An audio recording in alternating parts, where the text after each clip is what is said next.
ተመልሰናል አድማጮቻችን አራዳ ኤፍኤም 95.1 ላይ ነው የምትገኙት። ፕሮግራሙ ፉትቦል ካፌ ነው። የባርሴሎናና አትሌቲኮ ማድሪድን ጨዋታና ሳትናንትና በዋንዳ ሜትሮፖሊታን የተደረገ ጨዋታ ነው። አትሌቲኮ ማድሪድ ከባርሴሎና ጋር ያደረጉትን የመጀመሪያ ጨዋታ 4-0 ተለያይተው እንደነበር ይታወቃል። ትናንትና ጨዋታው ከዜሮ ነበር የጀመረው ማለት ይቻላል። ባርሳ 1-0 አሸንፎ ለፍጻሜ መብቃቱን አረጋግጧል። ያማልም በጣም ጥሩ ምሽት ያሳለፈበት ሌላኛው ጨዋታ ነበር። እንመልከተው እንጉዳይ በኢስታዲዮ ዋንዳ ሜትሮፖሊታኖ የተደረገ የመልስ ጨዋታ ነው። የባለፈው ጨዋታ አይነት አልነበረም።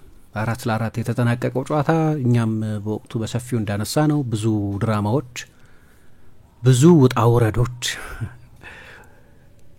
ስንት ከምባክ ነው የነበረው? 3 ከምባክ ማለት ነው። ከ2-0 4-2 መምራት፣ 1 ከ4-2 4-2 ከምባክ ወይ 3-2 ከምባክ ነበር። ብዙ ውጣ ውረድ የነበረው ጨዋታ ነው። ይሄኛው እንደዛ አይደለም፣ ግን በውጥረት የተሞላ ጨዋታ፣ ወደ ዋንጫ ለማለፍ የሚደረግ ጨዋታ መሆኑን ግን እንዲሁ በጨዋታው ላይ ባለው መንፈስ ማየት ይቻላል። አሁን አንድ ቅድም ፕሮግራማችንን ስንጀምር ያነሳሽው ነጥብ ቁልፍ ይሆናል ማለት ነው። ኤል ክላሲኮን በዚህ አመት በትንሹ ነው ያልሽው አይደለም፣ በትንሹ በሁለት ውድድሮች ላይ እናያለን። ከ23 ቀን ከ3 ሳምንት በኋላ ነው ሴቪል ላይ ላካርቱሃ በሚባለው ስቴዲየም የኮፓ ዴል ሬ ፍጻሜ ጨዋታ ከትላንት በስቲያ ሶሲዳድን ትላንት አትሌቲኮ ማድሪድን ባሸነፉት በሪያል ማድሪድ እና በባርሴሎና መካከል ኤል ክላሲኮ ይደረጋል። ከ11 አመት በኋላ ነው ኤል ክላሲኮ ላይ ባርሳና ሪያል ሲገናኙ። ባለፉት 6 አመታት 6 የተለያዩ ሻምፒዮኖች ነበሩ። በነገራችን ላይ ውድድር ለተለያዩ አሸናፊዎች ነበሩት ባለፉት አመታት። አሁን ግን ከ11 አመት በኋላ 11 አመት ሲባል ማስታውሰው ያው ሌላ ማሰብ አንችልም። ያቺን የጋሬት ቤልን ጎል ነው የምናስታውሰው። ያቺን የዚግዛግ ሩጫ ከሜዳ ውጭ ሆኖ ማርክ ባርትራን አልፎ መጨረሻ ላይ ማድሪድን ባለድል ያደረገ ጎል ማለት አይ ቲንክ ክርስቲያኖ አልተጫወተም እዛ ጨዋታ ላይ በጉዳት ምክንያት፣ ግን ቤል ያንን ጎል አስቆጥሮ ባለድል አድርጎት ነበር የካርሎ አንቼሎቲን ሪያል ማድሪድ። አንቼሎቲ አሁን በሁለተኛ የባርሴሎና ያሰልጣኝነት የሪያል ማድሪድ ያሰልጣኝነት ዘመናቸው ያሰለጥናሉ። ይሄ በአንደኛው ውድድር የሚገናኙበት ነው። በላሊጋ ደግሞ የላሊጋውን አሸናፊ ሊወስን የሚችል ጨዋታ ያደርጋሉ። በሁለቱ መሀል የ3 ነጥብ ርቀት ነው ያለው። 9 ዙር ብቻ ነው የሚቀረው። ከነዚህ ጨዋታዎች መካከል አንደኛው በባርሴሎና ሜዳ ሪያል ማድሪድ እና ባርሴሎና የሚያደርጉት ጨዋታ ነው። ማን ያውቃል ደግሞ አሁን ሁለቱም ቡድኖች በቻምፒየንስ ሊግ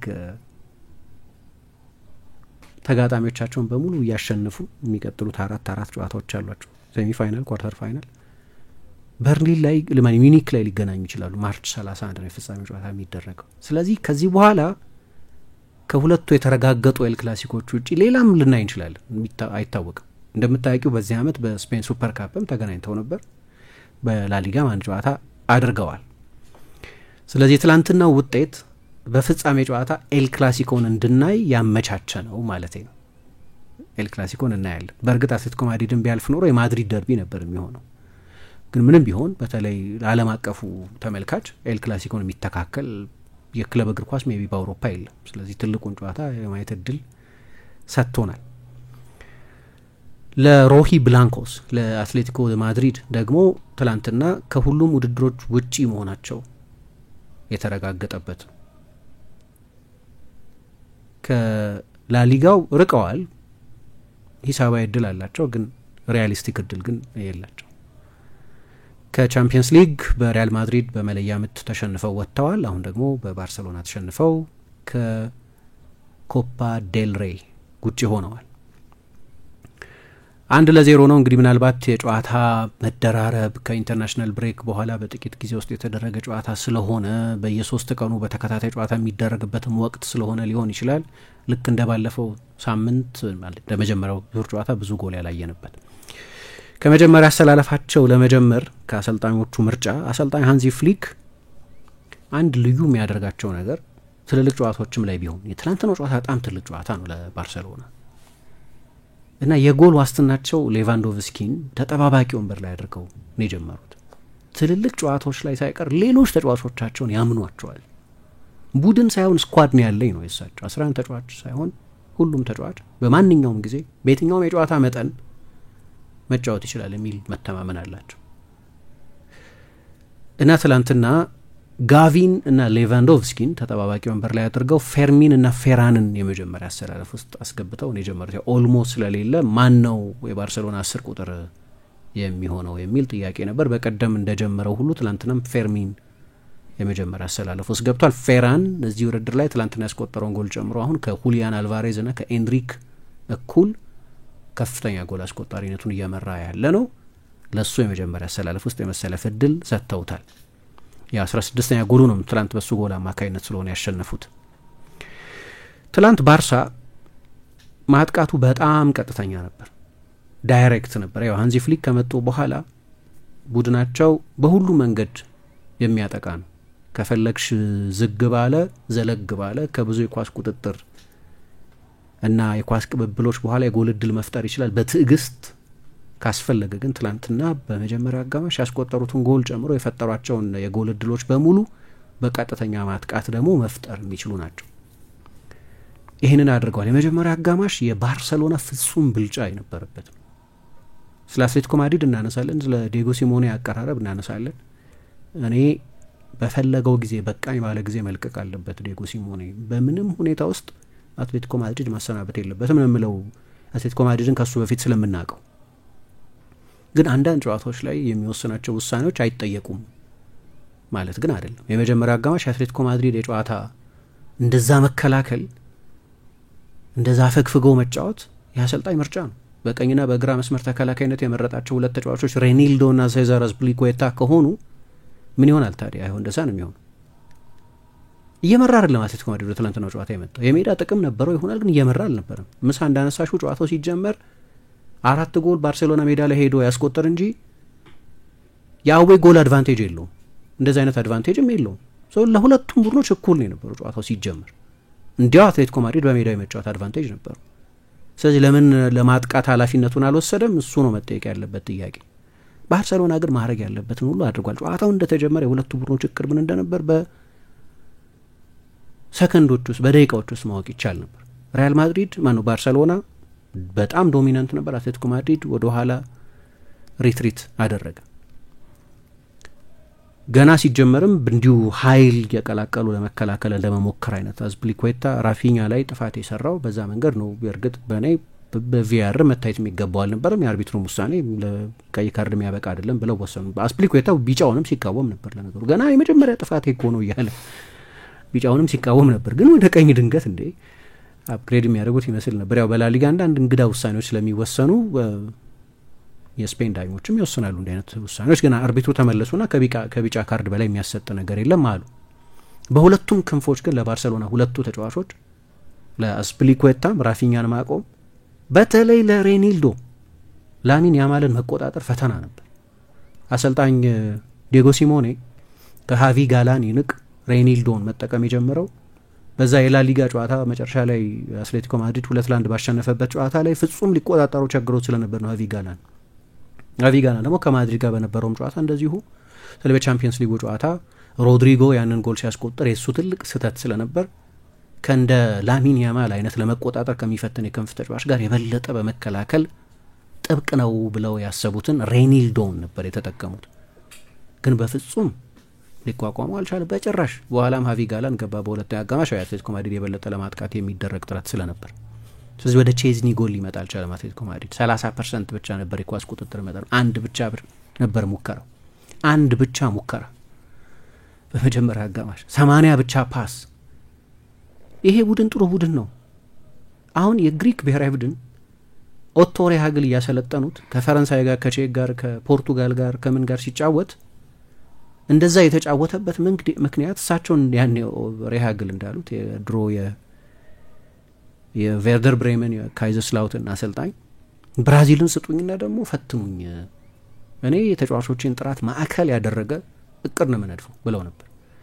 ስለዚህ በዛጎራኪስ በአንጀሎስ ሃረስቲያስ ወይም በያናካፑሎስ እንደ ብራዚል እንድጫወት ከሆነ የምትጠብቁት አይሆንም። እንደዛ የእኔ ቡድን ጠንካራ ሰራተኛ ነው፣ በጥብቅ በቡድን በህብረት መከላከል እንችላለን፣ ክሮሶችና የቆሙ ኳሶች ማጥቃት እንችላለን አሉ። ስለዚህ ሃረስቲያስ ወይ ትሪያኖስ ዴላስ የሆኑ ተጫዋቾች ጎል እያስቆጠሩ መጨረሻ ላይ የማይታሰበው ነገር የዛሬ 20 ዓመት ሆነ ግሪክ የዓለም ሻምፒዮን ሆነች።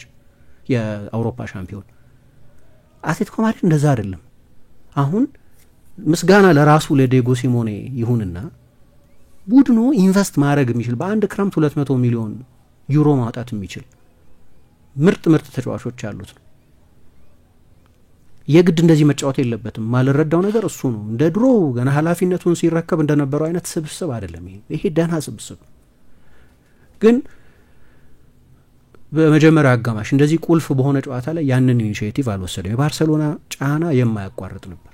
ያለምንም ብዙ ጭንቀት ከጎሉ ባሻገር 3-4 የጎል እድሎችን በጥራት ፈጥረው ነበር። ያን ሙሶን የፍጹም ቅጣት ምት ሞልተውት ነበር የባርሰሎና ተጫዋቾች። ጎሉ የተቆጠረው ከላሚን ያማል ፓስ የመጣ ነው። ለፌራን ቶሬስ የተሰጠ ኳስ ነው። ከዛ በፊትም ከዛ በኋላም ባርሳ የጎል እድል መፍጠሩ እንደተጠበቀ ሆኖ የፌራን አንደኛው ችሎታ ስፔስ ማጥቃት ነው፣ ወደ ክፍት ቦታ መሮጥ ነው። ላሚን ያማል ደግሞ እኔ ኖርማል አይደለም፣ በየቀኑ ይሄንን ስለሚያደርገው አይናችን ስለሚለማመደው ላሚን የሚያደርገው ይሄንን ነው ብለን ብቻ መቀበል የለብንም። ኖርማል አይደለም ለአንድ የ17 ዓመት ተጫዋች በዚህ ብስለት መሮጥ፣ በዚህ ብስለት መጫወት። 17 ስለሆነው አይደለም 16 ሆኖ የአውሮፓ ዋንጫ ላይ እንዴት ግሩም እንደነበር አይተናል። ብዙ ዓለም ላይ ያለ የ16 ዓመት ልጅ ወይ 17 ዓመት ልጅ ሌላ ሁኔታ ውስጥ ነው ያለው። ላሚን ያማል 17 ዓመት ብቻ ነው እና ማለት በብዙ ነገር ትኩረታችን ስለሚወሰድ የማድነቅ አቅማችንን አጥተናል ነው የምለው እኔ አንዳንድ ጊዜ። እኔ ላሚን እንደዛ ነው፣ ከአእምሮ በላይ የሚሆን አይነት ተጫዋች ነው። ለማየት ደስ ማለቱ ብቻ አይደለም እኮ እነዛ ትሪኮቹ በየጊዜው አዳዲስ በየጨዋታው የሚያሳየን ቴክኒክ ብቻ ሳይሆን ብስለቱ ይገርመኛል በጣም። እና ትላንት ኳሱን ዌይት ኦፍ ፓስ የሚል በቃ ያልበዛ ያላነሰ የተጋጣሚን ቡድን ቀዳዳ ያየ ከጀርባ ያንን ስፔስ ለሚያጠቃ ሰው የተሰጠ ውብ ኳስ ነበር፣ ድንቅ ኳስ በዛ ጎል አማካይነት ነው። ይሄኛውም ጎሉ የተቆጠረበትን መንገድ እንግዲህ ግብ ጠባቂ ወጥቷል፣ አጠገቡ ነበር፣ ግን በጥሩ የራስ መተማመን ላይ ያለ ተጫዋች እንደሚጨርሰው ነው ፌረን ቶሬስ ደግሞ ጎሉን ያስቆጠረው። በኋላ ራፊኛ ሌላ እድል አግኝቶ ነበር፣ ሌሎች አጋጣሚዎችም ነበሯቸው። ላሚን ሌላ ጎል ለማስቆጠር ተቃርቦ ነበር። ባርሰሎና እንደው ንጹህ ባልላቸው እንኳን ከሀፍ ቻንስ በላይ የሆኑ በርካታ የጎል እድሎችን በመጀመሪያ አጋማሽ ፈጥሯል። ከ70% ገደማ የኳስ ቁጥጥር ድርሻ ነበረው። ግን አርቢትሩ አንዳንድ ጊዜ እንግዲህ የጨዋታው ግለትም ሊሆን ይችላል፣ ተደጋጋሚ ጨዋታውን የሚያቆራርጡ ውሳኔዎች ወስኑ ነው። ይቋረጥ ነበር፣ ፋውሎች፣ ቢጫ ካርዶች ምናምን ነበሩ። ያ እንትን ያደረገው ይመስለኛል፣ የጨዋታውን ፍሎ የጎዳው ይመስለኛል። ለአትሌቲኮ ማድሪድ የመጀመሪያ አጋማሽ ጥሩ ዜና 1-0 ብቻ መሆኑ እንጂ በጣም መጥፎ አጋማሽ ነበር በጣም። በተለይ ደግሞ ከጨዋታው ውጤት አንጻር እና ያንን እንዲያው የምትከላከው አድቫንቴጅ ቢሆን ያወይ ጎል ሩል የሚሰራ ቢሆን ስለዚህ 4 ጎል አስቆጥረናል 0-0 ያዋጣናል የሚል የሚከላከሉት ውጤት ቢኖራቸው ወይ ዛ አሸንፈው መጥተው ቢሆን ኖሮ እረዳዋለሁ። 0-0 ከሆነ ግን የሜዳሽን አድቫንቴጅ ያን እንደዛ የተጋጋለውን የድጋፍ ሞመንተም እኮ መጠቀም አለብሽ። ያንን አላደረገም ጭራሽ። ሁለቱ አጋማሽ ሲጀመር ግን እየተመራ ነው። ስለዚህ ሪስክ መውሰድ ነበረበት አሰልጣኝ። ስለዚህ ከረፍት ሲመለስ 3 ተጫዋች ለውጦ መጣ እና ሁሉም ለውጦች የማጥቃት ለውጦች ናቸው። አንደኛ ሃቪ ጋላን ገባ፣ ከሬኔልዶ ይልቅ የበለጠ የማጥቃት ተጫዋች ነው። ሁለተኛ ሎንግሌ ገባ። ተከላካይ ቢሆንም ለእኔ ቁልፍ ለውጥ ነው። ምክንያቱም ሎንግሌ ስለሌለ ነው የመጀመሪያ አጋማሽ ላይ አትሌቲኮ ማድሪድ ከኋላ ጭራሽ ቢልድ ማድረግ አይችልም። ሌሎቹ ተከላካዮች በተለይ በቢልድ አፕ ከኋላ ኳስ ፓስ እየሰሩ ለመውጣት ከሌሎቹ ተከላካዮች ሁሉ የተሻለ ነው። የቀድሞ ያው አሁንም በውሰት ከባርሴሎና ተሰጥቶ እየተጫወተ ያለ ተጫዋች ነው። ሶስተኛ የገባው አሌክሳንደር ሶርሎት ነው አጥቂያቸው። አስፕሊኩዌታ፣ ሬኔልዶ፣ ጁሊያኖ ነው ቀይሮ ያስወጡት። እንዲያው ቢያንስ ከነዚህ ከሶስቱ ሁለቱ ለመከላከል አላማ ተብለው የገቡ ነበሩ፣ አስፒና ሬኔልዶ። የራሱንም ልጅ ጁሊያኖን ቀይሮ አስወጥቶታል። ከዛ በኋላ የመጀመሪያው 10 ደቂቃ ሁለተኛ አጋማሽ እንደተጀመረ ገና 47 ወይ 48 ደቂቃ ላይ ፊት ለፊት ነበር ከቼዝኒ ጋር የተገናኘው አሌክሳንደር ሶርሎት። አንግሉ ትንሽ ጠበብ ያለ ነው፣ ግን በጣም ጥሩ ጨራሽ ስለሆነ ይቢ ማስቆጠር ነበረበት ይሆናል። ግን ሰራ ወዲያው። አትሌቲኮ ማድሪድ ሁለተኛ አጋማሽ ላይ ምንም ኢላማውን አልጠበቀም። አትሌቲኮ ማድሪድ በአጠቃላይ በጨዋታው ላይ የጠበቀ ሙከራ አላደረገም፣ ግን አደገኛ ማጥቃቶች ግን ነበሩ። ቮይቼክ ቼዝኒን ቢዚ አላደረጉትም፣ ግን በመጀመሪያ አጋማሽ ከነበረው ጋር የሚነጻጸርም አይደለም። በፖሴሽንም ተሽሏል፣ በሙከራዎች መጠንም ተሽሏል።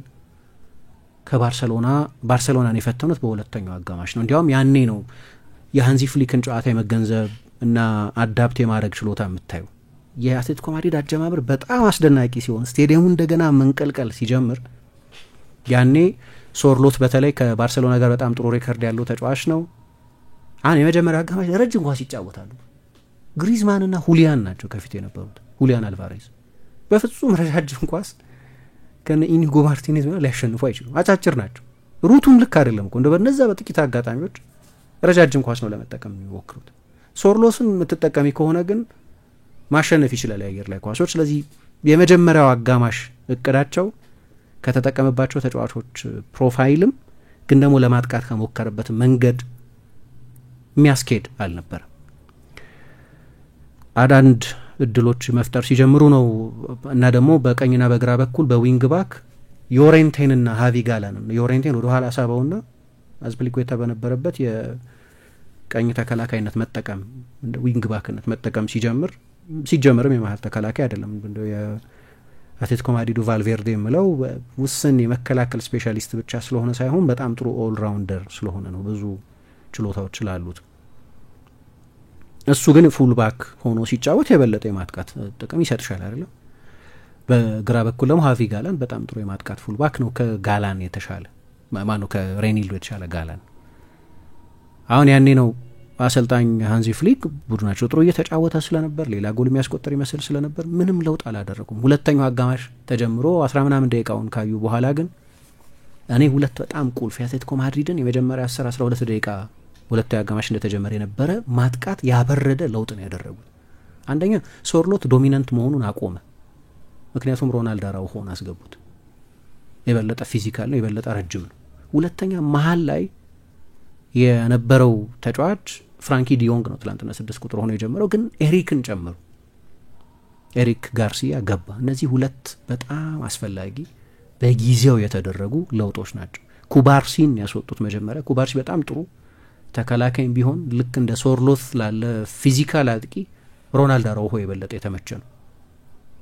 ሁለተኛ ፌርሚን ሎፔዝ ነው የወጣው። በዚህ ለውጥ ፌርሚን ሎፔዝ በወጣበት ቦታ ጋርሲያ ሲሰለፍ ጋርሲያ የበለጠ ለመሀል ተከላካዮቹ ቀረብ ብሎ ባርሰሎናም የሃይላይን ቡድን ነው ብንልም ግን በሁለተኛው አጋማሽ እንዴት ቡድኑ በመጠኑ እየበሰለ እንደመጣ የምታውቂው ከሌላው ጊዜ በሁለተኛው አጋማሽ በፍቃዳቸው ይሁን በአትሌቲኮ ማድሪድ የጫና መጠን አላውቅም፣ እሱን መናገር ያስቸግራል። ግን የመጨረሻ መስመራቸውን ድሮፕ እያደረጉ መጡ።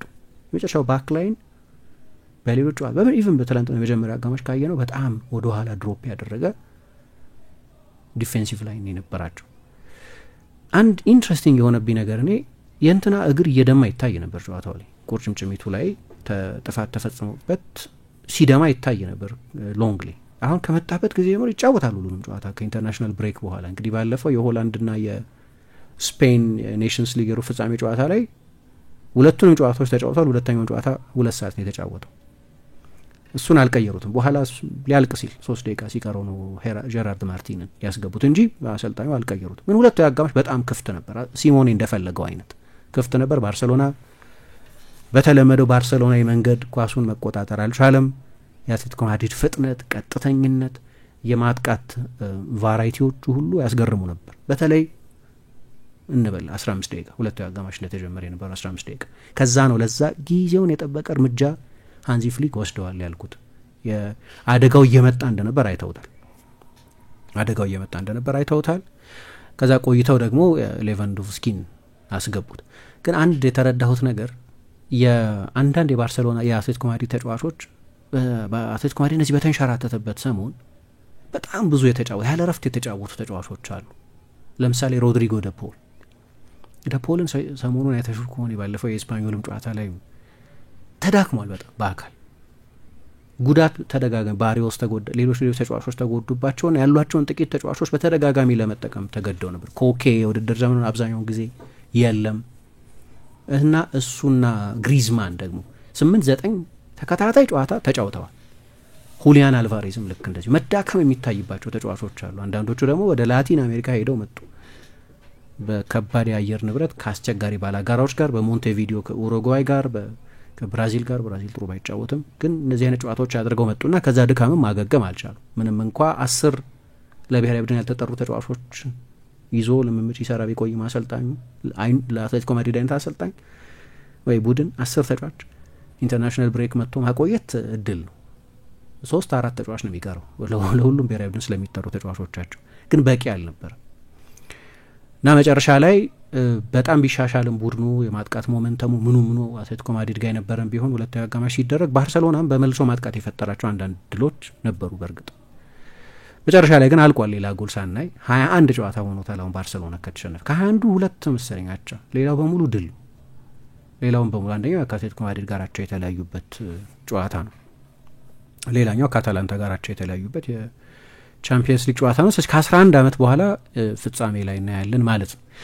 ግን ይህን ጨዋታ ካነሳው እኔ ስለ ላሚን ያማል ማንሳቴ ግድ ነው። ምክንያቱም ቅድም በመጠኑ አንስቼዋለሁ። ለእኔ ያለፈው አስታውሳለሁ የአውሮፓ ዋንጫ እየተደረገ በነበረበት ጊዜ እኮ ኖርማል አይደለም የሚል አንድ ፕሮግራም ሰርተን ነበር። ምክንያቱም ፔሌ በ17 ዓመቱ አይኑ የዓለም ዋንጫ ወስዷልና ግን በ16 ዓመቱ ፔሌ፣ ዲ ስቴፋኖ፣ ፑሽካሽ፣ ክራይፍ፣ ሮናልዶ፣ ሜሲ፣ ዚዳን ወይ ሌላ የምትወጁን ትልቅ ተጫዋች ወይ ዩሴቢዮ ወይ ሌላ ተጫዋች ማንም አላደረገውም እሱ የሚያደርገውን። ለዚህ ነው አሁን ክርክሩ ለወደፊቱ የት ይደርሳል የሚለው ለወደፊቱ ይደርና ግን በዚህ እድሜ በታሪክ እንዲህ አይነት ተጫዋች ኖሮ አያውቅም። አሁን እሱ በዚህ እድሜ የሚያደርገውን ነገር ያደረገ ማለት ነው። በየሳምንቱ በየ3 ቀኑ እሱ ያደረገውን ያደረገ ሌላ ተጫዋች በታሪክ አልታየም።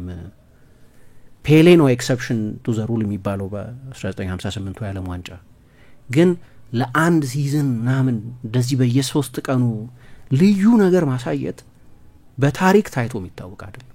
ከላሚን በፊት በእኛ ዘመን ያየናቸው የቅርብ ኮከቦቹ ሮናልዶ ሜሲም ቢሆኑ የተለዩ መሆናቸውን ገና በ17 በ18 ዓመታቸው ብናውቅም የባርሰሎናን ያህል ከባድ መለያ ለብሶ በዛ ታሪካዊ ባጅ እየተጫወቱ ይህንን ሁሉ ታሪክ መስራት የሚገርም ነው። ግን አንድ የተለየ ችሎታው ደግሞ በተለይ ትልልቅ ጨዋታ ይወዳል። የላሚን ያማል ሌላ ቡድን ላይ ቢያደርገው ኤስፓኞል እንኳ ደርቢ ነው ግን እሺ ራዮ ላይ ወይ ሄታፌ ላይ ምናምን ቢያደርገው ወይ ሌጋኝስ ወይ አላቬስ ላይ ቢያደርገው አንድ ነገር ነው፣ እሱ ማስደናቂ ነው። ግን ትልልቅ ጨዋታ እየመረጠ ማስደናቂ ነው እና እንዲያውም አንድ ዘገባ ሳይ የባርሰሎና የመልበሻ ክፍል ውስጥ ሰዎች ምን ይላሉ፣ እንደው ትልቅ ጨዋታ ላይ ለመጫወት ምክንያት ሰበብ ነው የሚፈልገው ሞቲቬትድ ለመሆን። ትልቅ ጨዋታ ብቻውን ያው በበቂ መጠን ሊያነሳሳሽ ይገባል፣ ትልቅ መሆኑ ብቻውን የጨዋታው መጠን ብቻውን። ግን ለምሳሌ የአውሮፓ ዋንጫው ግማሽ ፍጻሜ ከፈረንሳይ ጋር ከመደረጉ በፊት ባላልኩት ኖሮ የሚልበትን አስተያየት ሰጠ አድሪያን ራቢዮ ስለ ላሚን ያማል። እሱን አልፎ ነው ያንን ማጂካል ጎል ያስቆጠረው እና ሶሻል ሚዲያም ላይ ፖስት ያደረገው ሁለቱ አንድ ላይ ያሉበትን ፎቶ ነው። የሆነ ሰው አስተያየት ሲሰጥ ሞቲቬትድ ይሆናል የበለጠ እንደ ተሳሳተ። ስለዚህ 16 ዓመቱ ነው ምናምን ሲል ኦኬ ጨዋታው ላይ እንገናኛለን አላሳየው ሜቢ በአውሮፓ ዋንጫ ሜቢ ምርጡ ጎል ሊሆን ይችላል። የሚገርም ጎል ነው ያስቆጠረው። ፈረንሳይ ላይ የአውሮፓ ዋንጫ ግማሽ ፍጻሜ ነው ኤንድ 16 ዓመቱ ነበር እና ባለፈው ደግሞ ራፋኤል ፋንተርፋርት የቀድሞ የሆላንድ ብሔራዊ ቡድን ተጫዋች ምንድን ነው ይሄ ይችል በደንብ አይሮጥም፣ በዛ ላይ ደግሞ ቁምጣውን ዝቅ ያደርጋል ምናምን አለ ከሆላንድ ጋር በነበረው ጨዋታ። ያንን ጎል አስቆጥሮ ቁምጣውን ዝቅ አድርጎ አሳዩ። ሞቲቬትድ ይሆናል እንደዚህ አስተያየት የምትሰጪ ከሆነ ኮሸስ ይመስላል ስለሱ የሚባለውን ነገር በተመለከተ። ራሱን ግን አይጠራጠረውም። እኔ በ16 በ17 ዓመቱ እድሜውን ደጋግሜ የማነሳው በእኔ 20 ምናምን ኳስ የማየት ልምድ አይቼ ማቃ አይመስለኝም። በዚህ ማቹሪቲ በዚህ ወጥነት እና በዚህ የተሰጠው ሀብት የሚጫወት ሌላ ተጫዋች ነው። ፋንደርፋርት መልስ በቃ እንዲህ ነው እኮ አፍ ማዘጋት አለ። እንዲያው ራሱ ራፋኤል ፋንደርፋርት ከሆላንድ ጨዋታ አፍ ማዘጋት እንደዚህ ነው በቃ ሜዳ ውስጥ አሳይቶ አፍ ማዘጋት። ያንን ስፔሻል ጎል እንደገና አስቆጥሮ ትላንትናም ካየሽው ኤል ክላሲኮ ላይ ድንቅ ነበር። በሁለቱም ጨዋታዎች ለስፔን በትልልቆቹ ጨዋታዎች የአውሮፓ ዋንጫ ድላቸው ውስጥ በጣም ግሩም ነበር። ከአትሌቲኮ ማድሪድ ጋር የባለፈው ጨዋታ ላይ ግሩም ነበር። ትላንትና ደግሞ የእሱ የአንድ ሰው ኤግዚቢሽን የነበረው። ትላንትና ባርሰሎና ከሌላው ጊዜ የበለጠ ዳይሬክት ነበር ስል በሁለት ተጫዋቾች አማካይነት ነው። በፔድሪ ቀጥተኛ ፓሶች፣ በላሚን ያማል አብዶ የማረግ የባላጋራን ቡድን ተጫዋች ኤሊሚኔት የማድረግ የማለፍ ችሎታ የተገኘ ነው። ጎሉን የመጨረሻ ኳሱን መስጠቱ ብቻ ሳይሆን እና አስቸጋሪ ነበር ለአትሌቲኮ ማድሪድ ወደ ኋላ አፈግፍጎ መከላከሉ ምናምን ብቻ ሳይሆን ግን በአጠቃላይ ደግሞ ጠንካራ ተከላካዮች ሰራተኞች አሉት ነው። የሚገርመው 20ኛ ፓሱ ነው በዚህ አመት 20ኛ አሲስቱ ነው መሰለኝ 19 ለባርሴሎና አንድ ጊዜ ለስፔን 20 ፓስ በአንድ ሲዝን ለአንድና ለመጨረሻ ጊዜ እድሜውን ልጥቀስ ለ17 አመት ተጫዋች ለሶስት ዋንጫ እየገሰገሰ ያለ ቡድን ውስጥ የሚጫወት ተጫዋች ነው እና አክሰለሪ ደግሞ ይመቸዋል እንደዚህ የትራንዚሽን አሁን ለምሳሌ ደቃቅነቱን ምኑን ስታይ ለእንግሊዝ በደንብ የሚሆነው በጣም ቀጥተኛ ዳይሬክት ለፈለግሹ መንገድ የሚሆን አይነት ተጫዋች ነው። አንድ ፍርሃቴ ግን ትላንትና ሲመታ ለመጀመሪያ ጊዜ አይደል ትላንትና እግሩ ሲደማ ካሜራው እየተከተለ እግሩን ያሳያል ሲደማ ለመጀመሪያ ጊዜ አይደል። የኔ ፍርሃት ሜሲ ብዙ ጊዜ አይመታም እንደዚህ አጫውቱ ራሱ ፋውል ይሰራበታል ምናምን ግን እንደዚህ የእግር ኳስ ህይወቱን እድገት አደጋ ውስጥ ሊከት የሚችል ጥፋት ሜሲ ክርስቲያኖ አንደኛው ችሎታቸው እሱ ነው። ምን እንደሚያደርጉ በተለየ ሁኔታ መጥቀስ አልችልም ግን ሮናልዶ ልክ እንዲህ አይነት ታክል ሲያጋጥመው ፋውል ይሰራበታል አንድ ነገር ነው። ሜሲ ፋውል ይሰራበታል አንድ ነገር ነው። አንዳንዱ ይበዛል ነው ግን ወይ ትክክለኛው ጊዜ ላይ ኳሷን ስለሚለቋት ሊሆን ይችላል ያደገኛ ሸርተቴ ከመምጣቱ በፊት ወይ የድሪብሊንግ ቴክኒካቸው ሊሆን ይችላል ያሯሯጥ ቴክኒካቸው የሆነ ነገር ብቻ ላሚን ግን አንዳንድ ጊዜ ገና እኮ ሰውነቱ ዴቨሎፕ አድርጎ ላልጨረሰ ልጅ ገና 17 አመቱ ብቻ ለሆነ እድገቱን ገና ተጨማሪ ቁመት ይጨምራል ተጨማሪ እንትን ይላል። በጣም አደገኛ ሸርተቴዎች ነው። የሎንግሌ የመጀመሪያ አይደለም ተደጋጋሚ ጥፋት ይፈጸምበታል። የኔ ፍርሃት እሱ ግን ትልቅ ጨዋታ ላይ ግን ዋናው ሰው ሆኖ ይወጣል። አትሌቲኮ ማድሪድን በተመለከተ የመጀመሪያው አጋማሽ የዲየጎ ሲሞኔ ፕላን የተለመደው የሱ ክላሲክ የትልቅ ጨዋታ የሎ ብሎክ ፕላን ነው። ግን እንዳልኩት ከመረጣቸው ተጫዋቾች ገና ሎንግሌን አላሰልፍ ብሎ ሲወስን ያንን ኤርሊ ቢልድ አፕ አለመምረጡን የሚያሳይ ነው። ደግሞ ሙሶ ገባ አይደል? ሙሶ ሲገባ እንትና አንድ በጣም ያሻሻለው ነገር ጃኖ ብላክ በፊት የሚተችበት እንደነ ኤደርሰን እንደነ አሊሰን እንደነ ማኑኤል ኖየር አይነት ሞደርን ግብ ጠባቂ አይደለም ሚል ትችት ነበር። በጣም ያሻሻለው በቅርብ ዓመታት ልክ እንደ ቲቦ ኩርቷ ሁሉ ከኋላ እየተጫወተ የመውጣት ችሎታ ነው። ሙሶ የመጀመሪያው ጨዋታ ላይ ታስታውሽ እንደሆነ በጣም ትልልቅ የቢልድ አፕ ስህተቶች የዚህ የኮፓው ግብ ጠባቂ እሱ ነው በዚህ ውድድር ላይ የሚመርጠው አሰልጣኝ ዲየጎ ሲሞኔ ስህተት ስለሰራ ነው መሰለኝ ትላንትና ጠልዝ ተብሎ ነው የተነገረው እና ይጠልዛል። የሚጠልዘው ለማን ነው? ለግሪዝማን እና ለሁሊያን አልቫሬዝ ነው። እሱ ነው ችግር የነበረው። ግን እንደ አፕሮች ከመረጠው የግብ ጠባቂ አይነት ከመረጣቸው የመሀል ተከላካዮች አይነት ከመረጣቸው ሁለት የመስመር ተከላካዮች አይነት ተነስተሽ ይሄ ሚኒማል ሪስክ ፎርሙላ የሚባለው ምንም የማጥቃት ሪስክ አለመውሰድ ነው የነበረው። ከእንደዚህ አይነት ባርሴሎና ቡድን ጋር 90 ደቂቃ ጥሩ ተጫዋቾች ማሸነፍም አስቸጋሪ ነው። አሁን ብዙ ክርክር ያለ አይመስለኝም። እንደው በሚጫወቱት የእግር ኳስ ጥራት የአውሮፓ ምርጡ ቡድን ነው ቢባል ብዙ ተከራካሪ ያለ አይመስለኝም። ከእንደዚህ አይነቱ ቡድን ጋር የ45 ደቂቃ አቫንስ ተሻይሆንም 45 ደቂቃ አልነበሩም ሜዳ ውስጥ። ሁለተኛው አጋማሽ ላይ ነው ሞመንተሙ የተለወጠው። አሰልጣኙ የመጀመሪያ አጋማሽ መጥፎ ነበር ግን ይቅርታ መጠይቅበት አይደለም ይቅርታ መጠይቅ ሶሪ ምናምን ምልበት አጋማሽ አይደለም ማለት ይቅርታ መጠየቅ ላይኖርበት ይችላል ግን አልሰራለትም። ይሄኛው የባርሴሎና ቡድን በጣም ጥሩ ቢሆንም ግን ደግሞ በቂ ድክመቶች አሉበት። ጎሎች ታስቆጥሪ የምትችይበት አይነት ቡድን። ስለዚህ ምንም አጋማሽ ስላልነበረ በኳሱ በኩል አሁን እነዛ ጥፋቶች የበዙት ወደ ቴስቶስትሮን ምናምን የሄዱት ተጫዋቾቹ ቴክኒካዊ በሆነ መንገድ ባርሴሎናን በፍጹም መቋቋም ስላልቻሉ ነው። ለውጦቹን ካደረጋቸው በኋላ ግን ትልቅ ለውጦች ነበሩ። በጣም ተሻሽሏል። ጎሉን ባያገኙትም በቂ ጥራት ያላቸው የጎል ዕድሎች ባይፈጥሩም አንድም የግሪዝማንና የሁሊያን ብቃት በተለይ የሁሊያን ብቃት የሆነ ሰሞን እንደምናወራለት አለመሆኑ ነው። ግሪዝማንም አላቅም አሁን ብዙ ወሬ አለ ወደ ኤምኤልኤስ ነው ይሄ ዓመት ሲያበቃ የሚሄደው ይላሉ። አትሌቲኮ ማድሪድ ሊቆይ የሚችልበት እድል አለ ግን ያለፉት 2 ወራት ላይ በጣም ወርዷል በእኔ አስተያየት። ግን በዚህ እድሜው ያለማቋረጥ እንዲጫወትም ስለሆነ ሊሆን ይችላል።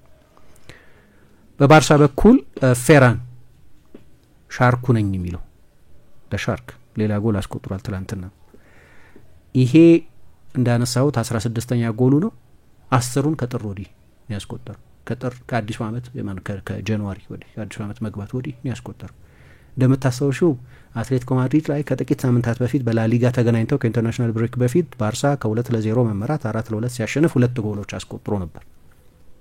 እዛ ጨዋታ ላይ ደግሞ ትላንትና እንደዚሁ ጎል አስቆጥሯል። በ4 ጨዋታ 5ኛ ጎሉ ነው። ለዚህ ነው ከነ ሁሊያን አልቫሬዝ እና ከኤንድሪክ እኩል ከፍታ ጎል። ግን የመጀመሪያውን ጨዋታ አልተጫወተም።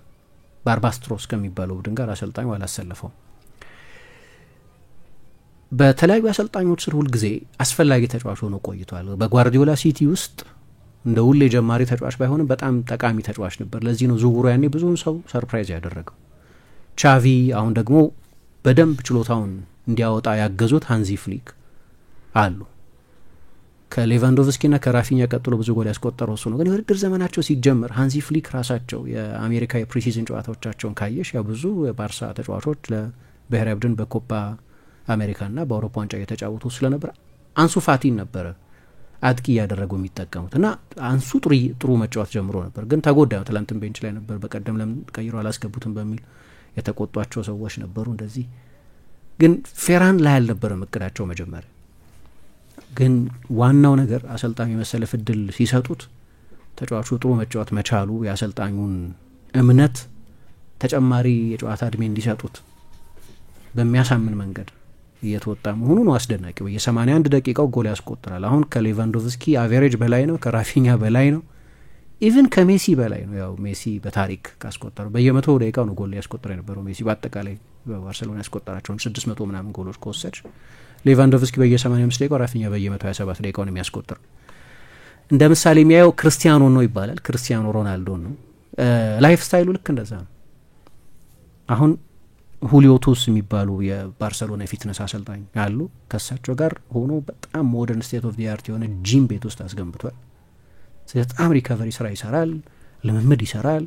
ልክ ክርስቲያኖ እንደሚያደርገው የበረዶ ባዝ ውስጥ ገብቶ ሪከቨሪ ያደርጋል። ኃይለኛ የሪከቨሪ ስራ ይሰራል። በባርሰሎና የከሰዓት ኦፕሽናል ልምምድ አለ። የፈለገ ሰው ብቻ የሚታደምበት የማይቀር አንድ ሰው እሱ ነው ይባላል። በጣም ጠንካራ ሰራተኛ ነው። በጣም ከዛ ለአንዳንድ ተጫዋቾችም ለምሳሌ ፔድሪ በዚህ አመት ፊትነሱ ጥሩ ነው፣ አይጎዳም፣ ድሮ የጉዳት ችግር ነበረበት እንላለን አይደለም። አንዱ የጠቀመው ነገር ከፌራን ጋር አብሮ የሪከቨሪ ስራ የሚሰራ ተጫዋች መሆኑ።